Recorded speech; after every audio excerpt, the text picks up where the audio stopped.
we go.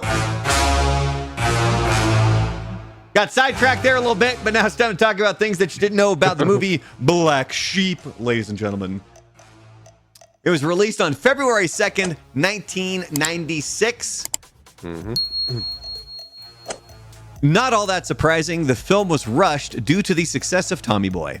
Yeah. Black Sheep was greenlit quickly following the success of Tommy Boy, which had established Chris Farley and David Spade as a comedic duo. Paramount Pictures wanted to capitalize on their chemistry, leading to a short development timeline and pressure to replicate the magic of the previous film. Both Farley and Spade later admitted they felt the script and production were rushed. Still a hilarious movie. Like, I'm just going to throw it out there right now. I still find it good. Not as good as Tommy Boy. Tommy Boy is... Especially when Nick Nolte, not Nick Nolte, when Gary Busey shows up. Don't worry. We'll be getting to that. You do not worry about that, my friend. That's coming up. But did you know David Spade and Chris Farley had a real-life tiff on the set of Black Sheep? Tensions rose between Spade and Farley during the production, particularly over a misunderstanding involving Rob Lowe, a mutual friend who was also in Tommy Boy. Spade skipped a night out with Farley and Lowe, prompting Farley to jokingly accuse Spade of favoritism.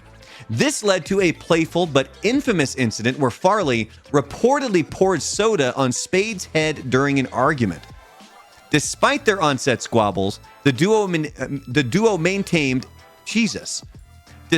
their on-set squabbles, the duo maintained a deep friendship.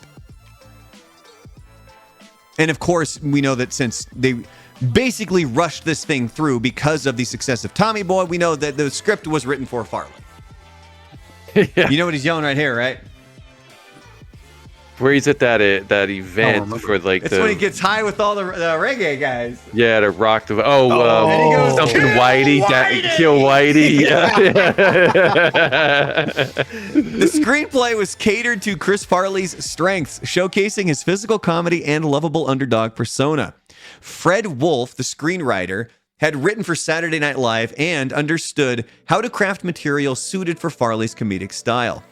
However, the rushed production left some gags feeling underdeveloped compared to those in Tommy Boy.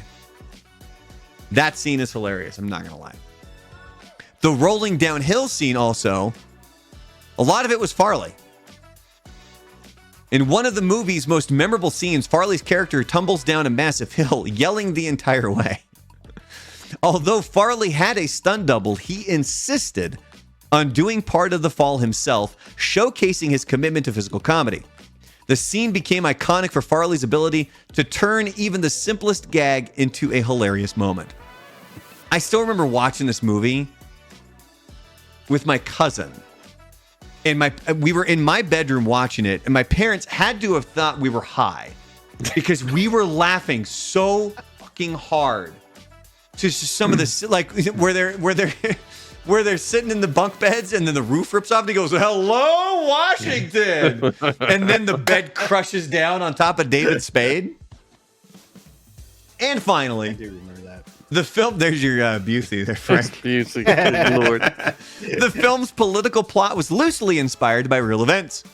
The plot of Farley's character, Mike Donnelly, unintentionally causing havoc while trying to help his brother win a political campaign was influenced by real-life stories of political mishaps and campaign blunders.